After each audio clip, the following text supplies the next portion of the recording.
Soyez la bienvenue dans votre espace de conscience, de guérison et de transformation.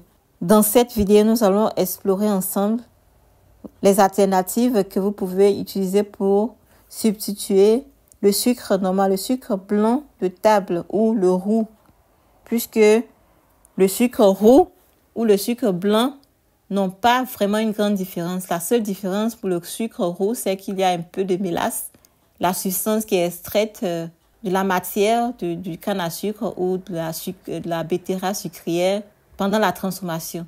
Donc, dans cette vidéo, nous allons voir les alternatives que vous pouvez utiliser pour substituer votre sucre de table.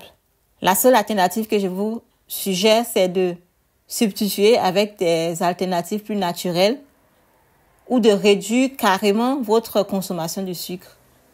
Parce qu'en fait, on sait que dans toute chose, c'est la balance en fait qui compte. Ce n'est pas parce que même si vous voulez changer, transformer votre alimentation, changer votre style de vie, le radicalisme en fait n'aide pas vraiment le corps. Cela effraie votre organisme et il s'érige en résistant en fait. Et cela devient très difficile pour vous de pouvoir aller de l'avant, pour pouvoir transformer en fait votre alimentation ou ce que vous voulez faire ou la routine que vous voulez initier. Et cela devient très difficile en fait d'initier une nouvelle routine. Donc le conseil que je vais vous donner, c'est de faire lentement, mais de substituer aussi avec des éléments, des ingrédients naturels. Et surtout, de temps à autre, vous pouvez vous faire du plaisir. Et en fait, donc, si vous pensez à remplacer votre sucre, la plupart des produits qui remplacent le sucre blanc de table sont presque entièrement composés de sucre simple et peuvent avoir sur votre organisme les mêmes effets que le saccharose pur. Donc, si vous cherchez des alternatives au sucre blanc de table, cherchez celles qui contiennent plus de nutriments, qui sont absorbés par l'organisme de façon lente et qui ne sont pas composés uniquement de sucre simple. Et ne pensez pas au sucre roux comme alternative saine.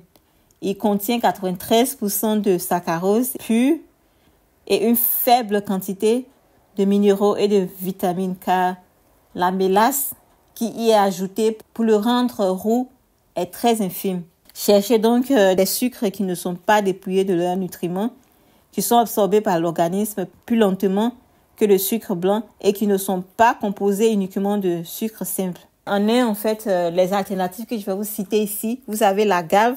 L'agave est dérivé de la plante d'agave bleue. Il est absorbé par l'organisme plus lentement que le sucre blanc de table.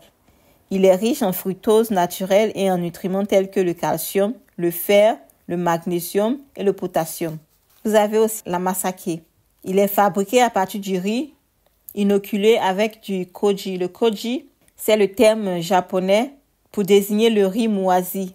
Et au cours de la fermentation, les amidons du riz sont transformés en sucre, ce qui les rend sucrés et faciles à digérer. Et vous savez, tout ce qui est fermenté est très bon pour l'appareil digestif, c'est très bon pour l'intestin, c'est très bon pour l'estomac. La masake contient environ 21% de sucre, donc il a un taux de sucre très très faible, à savoir du glucose et du maltose. Il contient également des glucides, du fer, du potassium et des vitamines B. Les vitamines B, ici en fait, vous voyez, il y a la vitamine et des minéraux en fait. Donc ce n'est pas seulement du sucre, du saccharose pur qui est là, mais il y a aussi les minéraux et des vitamines. Et les vitamines B, les B-vitamines sont un groupe très important pour la digestion et pour le travail des nerfs et tout ça en fait. Vous avez aussi le sucre de date, donc ce sont des noix sucrées que vous pouvez utiliser pour sucrer vos aliments. En fait, 1 ou 2 dattes par jour, c'est très bon pour votre santé aussi. Donc, les dattes contiennent du saccharose, du glucose, du fructose, des hydrates de carbone complètes et des nutriments. Vous avez le sirop d'érable. Il est dérivé de la sève des érables de sucre. Le sirop d'érable est composé d'environ 65% de saccharose. Il contient également les vitamines B. Donc, le sirop d'érable contient les vitamines B, le calcium et du potassium. Il faut faire attention aux ingrédients qui sont sur les sirops d'érable parce qu'il y a certains sirops d'érable qui sont mélangés avec du sirop de maïs. Vous avez aussi le miel pour ceux qui se nourrissent de produits animaliers. Et le miel contient des traces de vitamines, de minéraux, d'enzymes. Donc ici aussi, les miels les plus foncés sont les miels les plus riches en minéraux et en vitamines. Donc merci d'avoir partagé ce moment avec nous. Si cette vidéo t'a nourri, pense à liker, à t'abonner et à la partager. Merci au divin et à très bientôt ici pour continuer ce voyage vers plus de bien-être, de sens et d'harmonie. Coucou!